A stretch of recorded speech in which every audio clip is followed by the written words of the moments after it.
ಅಧ್ಯಾಯ 18. ಒಂದು ದಿನ ಅಬ್ರಹಾಮನು ಉರಿ ಬಿಸಿಲ ವೇಳೆಯಲ್ಲಿ ಮಮ್ರೆ ತೋಪಿನ ತನ್ನ ಗುಡಾರದ ಬಾಗಿಲಿನಲ್ಲಿ ಕುಳಿತಿದ್ದನು.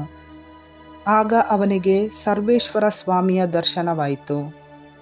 ಅವನು ಕಣ್ಣೆತ್ತಿ ನೋಡಿದಾಗ ಯಾರೋ 3 ಮಂದಿ ಪುರುಷರು ಹತ್ತಿರದಲ್ಲೇ ನಿಂತಿದ್ದರು. ಅವರನ್ನು ಎದುರುಗೊಳ್ಳಲು ಅಬ್ರಹಾಮನು ಕೂಡಲೇ ಗುಡಾರದ ಬಾಗಿಲಿನಿಂದ ಓಡಿಬಂದು ತಲೆಬಾಗಿ ನಮಸ್ಕರಿಸಿ, ಸ್ವಾಮಿ, ದಯವಿರಲಿ, ದಾಸನ ಬಳಿಗೆ ದಯಮಾಡದೆ ಮುಂದೆ ಹೋಗಬೇಡಿ. ನೀರು ತರಿಸಿಕೊಡುತ್ತೇನೆ. ಕಾಲು ತೊಳೆದುಕೊಂಡು ಈ ಮರದ ನೆರಳಿನಲ್ಲಿ ವಿಶ್ರಮಿಸಿಕೊಳ್ಳಿ. ಸ್ವಲ್ಪ ಆಹಾರ ತರುತ್ತೇನೆ. ಊಟವಾದ ಮೇಲೆ ನೀವು ಮುಂದಕ್ಕೆ ಪ್ರಯಾಣ ಮಾಡಬಹುದು. ದಾಸನಿರುವ ಸ್ಥಳದ ಹತ್ತಿರ ಹಾದು ಹೋಗುತ್ತಿದ್ದೀರಲ್ಲವೇ ಎನ್ನಲು ಅವರು, ನೀನು ಹೇಳಿದಂತೆಯೇ ಆಗಲಿ ಎಂದರು. ಆಗ ಅಬ್ರಹಾಮನು ಗುಡಾರದಲ್ಲಿದ್ದ ಸಾರಾಳ ಬಳಿಗೆ ಓಡಿ ಆಕೆಗೆ, ಹಸನಾದ 3 ಸೇರು ಹಿಟ್ಟನ್ನು ನಾದಿ ಬೇಗ ರೊಟ್ಟಿಗಳನ್ನು ಮಾಡು ಎಂದನು. ಅನಂತರ ದನಗಳ ಹಟ್ಟಿಗೆ ಓಡಿ ಹೋಗಿ ಕೊಬ್ಬಿದ್ದ ಎಳೆ ಕರುವನ್ನು ತೆಗೆದು ಆಳಿನ ಕೈಗೆ ಕೊಟ್ಟನು. ಆಳು ಬೇಗನೆ ಅಡಿಗೆ ಮಾಡಿದನು. ತರುವಾಯ ಅಬ್ರಹಾಮನು ಹಾಲು ಮೊಸರನ್ನು ಹಾಗೂ ಅಟ್ಟ ಮಾಂಸವನ್ನು ತೆಗೆದುಕೊಂಡು ಬಂದು ಆ ಮನುಷ್ಯರಿಗೆ ಬಡಿಸಿದನು. ಅವರು ಮರದ ಕೆಳಗೆ ಊಟ ಮಾಡಿ ಮುಗಿಸುವವರೆಗೂ ಅವನೇ ಹತ್ತಿರ ನಿಂತು ಉಪಚಾರ ಮಾಡಿದನು. ಬಳಿಕ, ನಿನ್ನ ಹೆಂಡತಿ ಸಾರಾಳು ಎಲ್ಲಿ ಎಂದು ಆ ಅತಿಥಿಗಳು ವಿಚಾರಿಸಿದಾಗ, ಅಲ್ಲಿ ಗುಡಾರದಲ್ಲಿದ್ದಾಳೆ ಎಂದು ಉತ್ತರ ಕೊಟ್ಟನು. ಆಗ ಸರ್ವೇಶ್ವರ ಸ್ವಾಮಿ, ಬರುವ ವರ್ಷ ಇದೇ ಕಾಲದಲ್ಲಿ ನಾನು ತಪ್ಪದೇ ಮರಳಿ ನಿನ್ನ ಬಳಿಗೆ ಬರುತ್ತೇನೆ. ಬಂದಾಗ ನಿನ್ನ ಹೆಂಡತಿ ಸಾರಾಳಿಗೆ ಮಗನಿರುತ್ತಾನೆ ಎಂದರು. ಈ ಮಾತು ಹಿಂದೆ ಗುಡಾರದ ಬಾಗಿಲಿನಲ್ಲಿ ನಿಂತಿದ್ದ ಸಾರಾಳ ಕಿವಿಗೆ ಬಿದ್ದಿತು. ಅಬ್ರಹಾಮನು ಮತ್ತು ಸಾರಾಳು ಬಹು ವೃದ್ಧರಾಗಿದ್ದರು. ಸಾರಾಳಿಗೆ ಮುಟ್ಟು ನಿಂತು ಹೋಗಿತ್ತು. ಎಂತಲೇ ಆಕೆ, ನನ್ನಂಥ ಮುದುಕಿಗೆ ಸಂಭೋಗ ಸಾಧ್ಯವೇ? ನನ್ನ ಯಜಮಾನರು ಮುದುಕರಲ್ಲವೇ ಎಂದುಕೊಂಡು ನಕ್ಕಳು. ಅಬ್ರಹಾಮನಿಗೆ ಸರ್ವೇಶ್ವರ, ಸಾರಾಳು ತಾನು ಮುದುಕಿಯಾದ ಕಾರಣ ಹೆರಲು ಸಾಧ್ಯವೇ ಎಂದು ನಕ್ಕಿದ್ದು ಏಕೆ? ಸರ್ವೇಶ್ವರನಿಗೆ ಅಸಾಧ್ಯವಾದುದು ಯಾವುದು? ನಾನು ಹೇಳಿದಂತೆಯೇ ಬರುವ ವರ್ಷದ ಇದೇ ಕಾಲದಲ್ಲಿ ನಾನು ನಿನ್ನ ಬಳಿಗೆ ಬಂದಾಗ ಸಾರಾಳಿಗೆ ಮಗನಿರುತ್ತಾನೆ ಎಂದು ಹೇಳಿದರು. ಆಗ ಸಾರಾಳು ಭಯದಿಂದ ನಾನು ನಗಲಿಲ್ಲ ಎಂದು ನಿರಾಕರಿಸಿದಳು. ಸರ್ವೇಶ್ವರ, ಹಾಗನ್ನಬೇಡಮ್ಮ, ನೀನು ನಕ್ಕದ್ದು ನಿಜ ಎಂದರು. ಆ ಮನುಷ್ಯರು ಅಲ್ಲಿಂದ ಹೊರಟು ಸೊದೋಮ್ ಕಾಣಿಸುತ್ತಿದ್ದ ಒಂದು ಸ್ಥಳಕ್ಕೆ ಬಂದರು. ಅವರನ್ನು ಸಾಗ ಕಳಿಸುತ್ತಾ ಅಬ್ರಹಾಮನು ಅವರ ಜೊತೆಯಲ್ಲೇ ಅಲ್ಲಿಗೆ ಬಂದನು.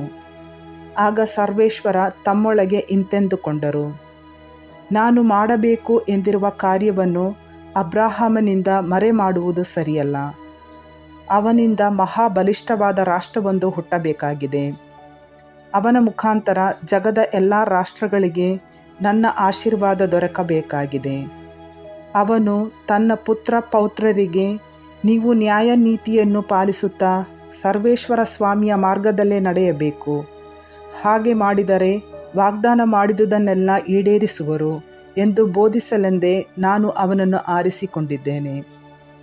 ಇದಲ್ಲದೆ ಸರ್ವೇಶ್ವರ, ಸೊದೋಮ್ ಗೊಮೋರಗಳ ವಿರುದ್ಧ ಎಷ್ಟೋ ಘನತರವಾದ ದೂರುಗಳು ನನಗೆ ಬಂದಿವೆ. ಆ ಊರಿನವರ ಮೇಲೆ ಹೊರಿಸಲಾಗಿರುವ ಪಾಪಕೃತ್ಯವು ಘೋರವಾದುದು. ನನಗೆ ಮುಟ್ಟಿರುವ ದೂರಂತೆ ಅವರು ಮಾಡಿದರೋ ಇಲ್ಲವೋ ಎಂದು ನೋಡಿ ತಿಳಿದುಕೊಳ್ಳುತ್ತೇನೆ ಎಂದುಕೊಂಡರು. ಆಗ ಆ 2 ಮನುಷ್ಯರು ಅಲ್ಲಿಂದ ಸೊದೋಮಿನ ಕಡೆಗೆ ಹೋದರು. ಆದರೆ ಅಬ್ರಹಾಮನು ಸರ್ವೇಶ್ವರ ಸ್ವಾಮಿಯ ಸಂಗಡವೇ ಉಳಿದುಕೊಂಡನು. ಅವನು ಅವರ ಹತ್ತಿರಕ್ಕೆ ಬಂದು, ನೀವು ದುರ್ಜನರ ಸಂಗಡ ಸಜ್ಜನರನ್ನು ನಾಶ ಮಾಡುವಿರೋ? ಒಂದು ವೇಳೆ ಆ ಊರೊಳಗೆ 50 ಮಂದಿ ಸಜ್ಜನರಿದ್ದಾರೋ? ಅವರಲ್ಲಿ 50 ಮಂದಿ ಸಜ್ಜನರಿದ್ದರೂ ಆ ಸ್ಥಳವನ್ನು ಉಳಿಸದೆ ನಾಶ ಮಾಡುವಿರೋ? ಹೀಗೆ ದುಷ್ಟರಿಗೂ ಶಿಷ್ಯರಿಗೂ ಭೇದ ಮಾಡದೆ ದುಷ್ಟರ ಸಂಗಡ ಸಜ್ಜನರನ್ನು ಸಂಹರಿಸುವುದು ನಿಮ್ಮಿಂದ ಎಂದಿಗೂ ಆಗಬಾರದು. ಇಡೀ ಜಗತ್ತಿನ ನ್ಯಾಯಾಧಿಪತಿ ಸರಿಯಾಗಿ ನ್ಯಾಯ ತೀರಿಸಬೇಕಲ್ಲವೇ ಎಂದನು. ಅದಕ್ಕೆ ಸರ್ವೇಶ್ವರ, ಸೊದೋಮಿನಲ್ಲಿ 50 ಮಂದಿ ಸಜ್ಜನರು ನನಗೆ ಸಿಕ್ಕರೆ ಅವರ ನಿಮಿತ್ತ ಊರನ್ನೆಲ್ಲ ಉಳಿಸುತ್ತೇನೆ ಎಂದರು. ಆಗ ಅಬ್ರಹಾಮನು, ನಾನಂತೂ ಮಣ್ಣು ಬೂದಿ, ಆದರೂ ಸ್ವಾಮಿಯ ಸಂಗಡ ವಾದಿಸುವುದಕ್ಕೆ ಧೈರ್ಯಗೊಂಡಿದ್ದೇನೆ.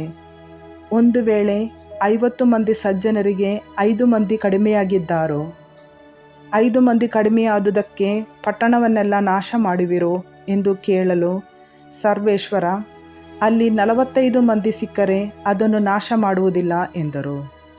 ಅಬ್ರಾಹಮನು ಇನ್ನೂ ಮುಂದುವರೆದು, ಒಂದು ವೇಳೆ ಅಲ್ಲಿ 40 ಮಂದಿ ಸಿಕ್ಕಾರು ಎನ್ನಲು, 40 ಮಂದಿ ಸಿಕ್ಕಿದರೆ ಆ ಪಟ್ಟಣವನ್ನು ನಾಶ ಮಾಡುವುದಿಲ್ಲ ಎಂದರು. ಅಬ್ರಾಹಮನು, ಸ್ವಾಮಿ, ಕೋಪ ಮಾಡಬೇಡಿ, ಇನ್ನೂ ಮಾತನಾಡುತ್ತೇನೆ.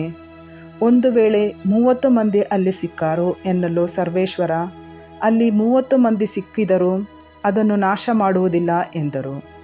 ಅವನು, ಸ್ವಾಮಿಯ ಸಂಗಡ ಮಾತನಾಡಲು ನಾನು ಇನ್ನೂ ಧೈರ್ಯಗೊಂಡಿದ್ದೇನೆ.